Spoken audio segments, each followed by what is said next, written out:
Strap, he used sticks, but we should have got more lickings, but he never hurt us. It's just all, he told us it hurt him worse than us, but we didn't believe it.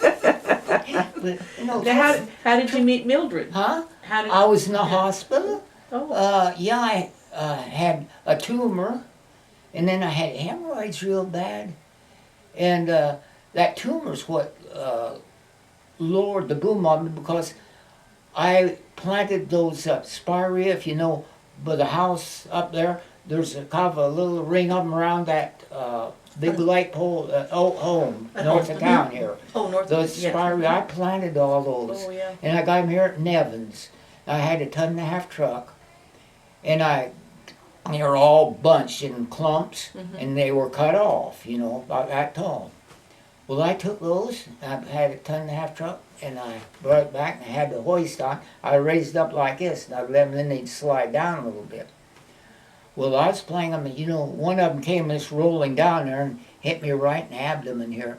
And I think that started my whole trouble. But I had blood, in the urine, and I'd go for the cows, and they'd just burn, and I'd have to, and it was just miserable. But anyway, I ended up in the hospital, and so that's where I met Mildred. She was in the hospital. She was patient nursing. also. She was Nursing. nursing, and she gave me my shots. Is this But at you ought to tell her about it. Marysville? Yeah, Okay. Marysville, yeah. But that's, if I wouldn't have gone to the hospital, I'd been single yet. I wasn't going to get married because I'd seen enough, and I was just thought, well, Calvin, you'd be better to live by yourself. You won't be in trouble with anybody because all those fellas, a lot of them, they get those Dear John letters, They wanted to get married, and they got married just because you're young, their flesh and all their desires, and it's wonderful. But they never thought of what the ahead, what it'd be like. And when they separated, it got rough, and Mama back home, the other fellas, there was some nice fellas. You can't blame them like this. They thought you're better than the old man that left. But things like that puts a mark on you, and You probably had a lot of time to think. oh, I did, and I thought a lot. And it's my training. Folks brought us up, and it's wonderful. And those lickings they say today, oh, don't strike little Johnny. That's let's ruin his outlook on life. But if they'd read the scripture, it says, do not spare for his crying, In Proverbs it says, let him cry, but go ahead and can his rear end. I'm gonna look that one up. Yeah, but I did. Speaking of scriptures too, Pat, would you go across that wall hanging up there, and then Calvin maybe you can tell There's some names on the back of it, you see, but that's you late on. It's kind of hard to see that. But it's beautiful. I think this prize that very much. It was the I Sunday. got that in about 1980. It's about the last Bible school I helped with, I think about. And they built that. I thought I was so proud of that. That was from a vacation Bible school group. Yeah, Is that what you said? yeah. So Okay. it's Bible school. They had Yes. kids. Yeah, but bet I Kathy's- enjoyed it. I had junior highs. That's a wonderful group. They aren't boys anymore. They're not men, and it's a time of life that is a molding, molding time because they're not boys and they're not men, but it's just like us growing up when we wanted to learn so much. We couldn't learn fast enough. We thought Dad and Mom couldn't tell us enough. A lot of things that they wouldn't tell us, we thought we wanted to find out ourselves. When did you quit farming? When I left, 1985, when I left the farm down there, it was 1985, yeah.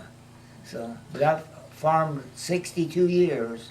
I was the same place I was born, I farmed there. So you started out with horses? Yeah, I started out with horses, and I was too little to put the harness on. I couldn't, but they threw the harness on. only thing I used to be, when they'd come in with the racks and hauling in the bundles and all at noon, I'd go out there and unhook the tugs, on single trees, and help them get the neck yoke, take the neck yoke off, and they'd put the horses, tie them up for noon. Those things are all right, but I used to do a lot of spike pitching, go out, help them light up and I pulled help Dad with old Wallace tractor on a grain binder, and horses. Their horses were just like the family, some of them, they had them named, yes, and they thought they'd get in the legs, see, like in their hock, they'd get lame, they get down, but then they get those shoulders where they pulled in the harness. If you didn't take care of them, they got sores. But a good farmer took care of his horses. He watched over them. Yeah. Where did you get your interest in old vehicles that you're always fixing up? I've always had that. When I came home from school, Mom says, "Don't you think you better get in your English?" Well, I saw Dad had an iron pile there, and everything had old car parts. There were some old cars. We had old Chalmers. There were old brass and aluminum castings, and all kinds of goodies, lights and little gauges. I just thrilled with that, and I just wanted, got into machinery, and then this old cars, boy, I got hooked on them, and I started out. I built my doodle bug when I was just in the 8th grade. And Dad, we used that. I just sold that about 3 years ago. And I don't know, it went to Missouri somewhere. Do you have a picture of it someplace? Yeah, it's in the Blue Rapids Times. I've got it somewhere, but yeah, the doodle bug, I got it. But kids, I even helped them, teach them drive Margaret and Norma and Mary. They just come home, and who else was that? Yeah, it was, I think, somebody out there is telling me here a while back. He says, I remember he says, "Now don't let the clutch out too quick." But I just told them, but they learned out in the field with little doodle bug. Those Nibke Johnson, Rob Johnson, Jeannie and Barb and Kenneth. Okay, because they lived. Yeah, and then Deanne Hilgen and Diane Swobin and all those kids, but it's just wonderful. I never had any children, but there were things my own kids, really. So, what was your connection with John Stryker's family? I started working there in 1953 I was farming all the time, and Frank Griffey was working at the shop. Well, they were real busy, and they couldn't get any. They knew that I worked on all the stuff at home. They wanted, "Would you come in and help us today?" They were just, and I says, "Well, yes, I'll win." I didn't know what I was doing. I went and ended up 25 years.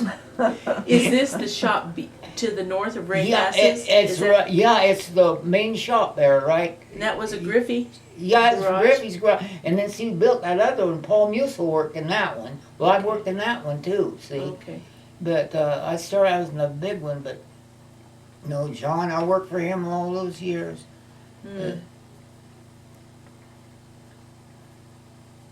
But that's a greasy, I ruined more clothes. I was just always a grease ball, but I enjoyed people coming in from a long ways, and they'd have car trouble and they'd get hung up or something.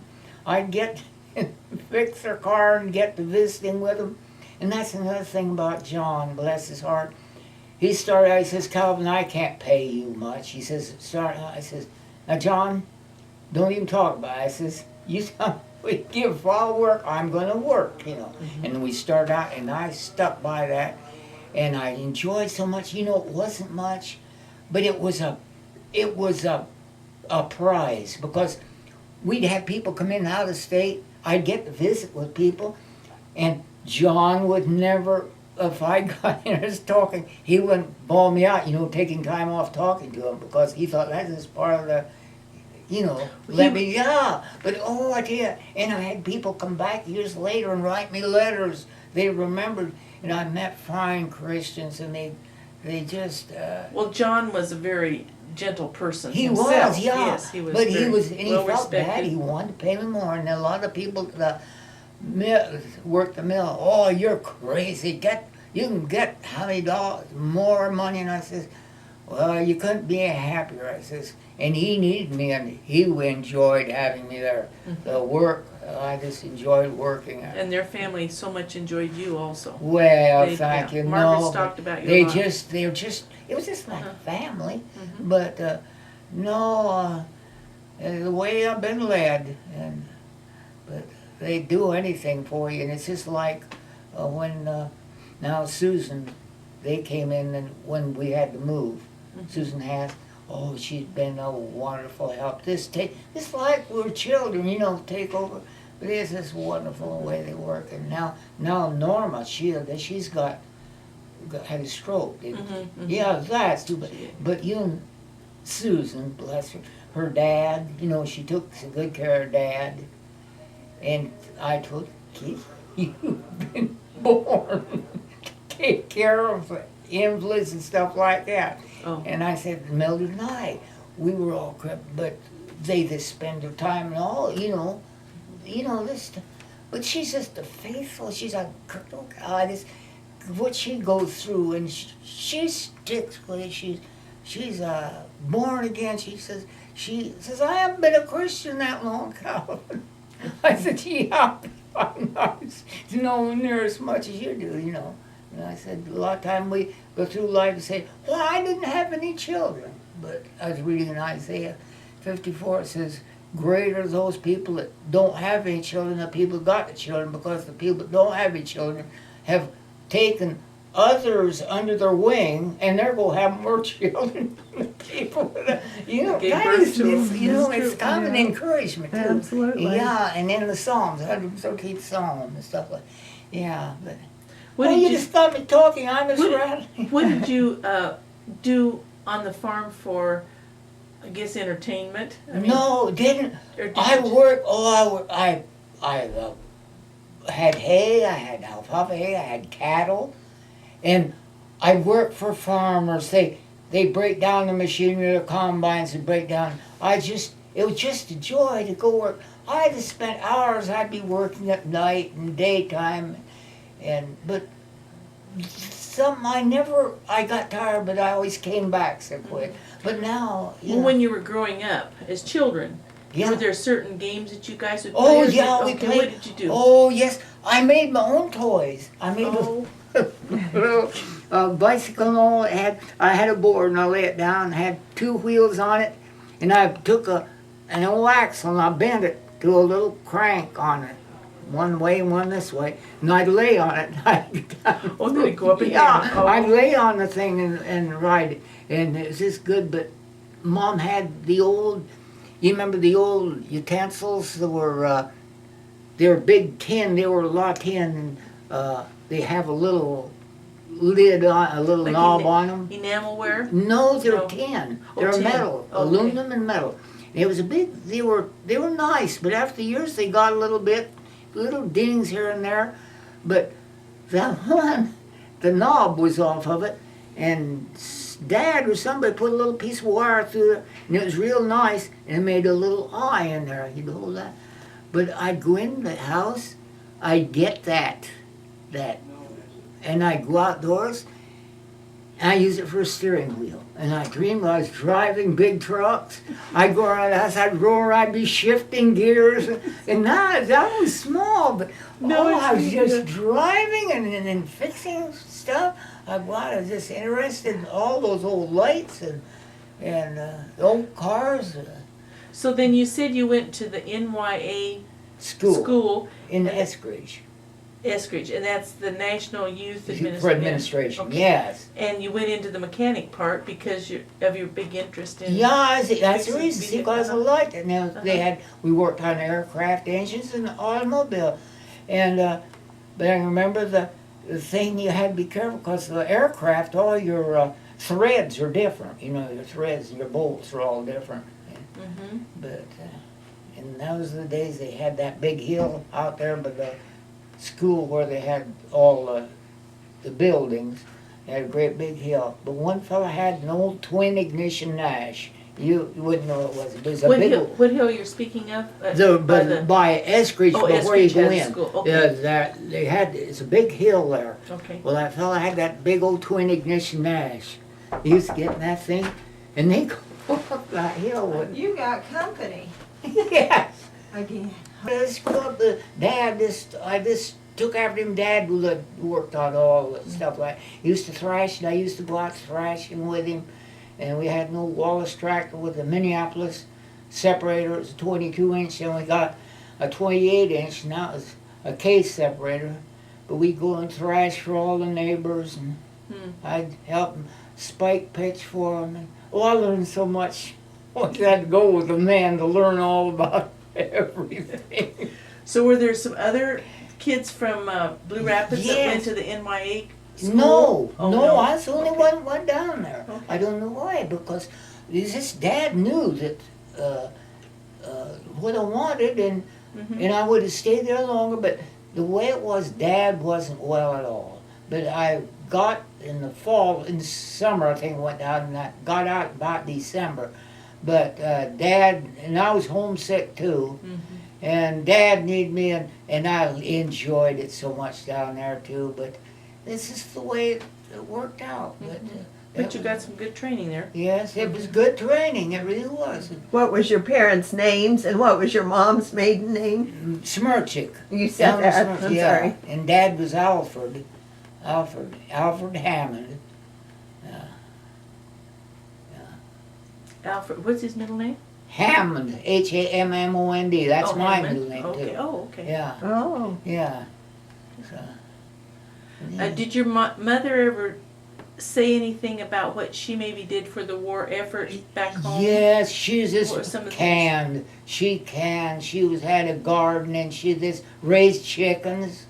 And she was just, she was a little frail woman. She was really, really skinny, but she weighed about 100 pounds, I'd say. But she wasn't too short either. She was, about the size of Vice Striker, and she reminded, but anyway, no, and she enjoyed raising chickens. Did she share some of that food with somebody, or just No, with the your family, she Okay. canned stuff.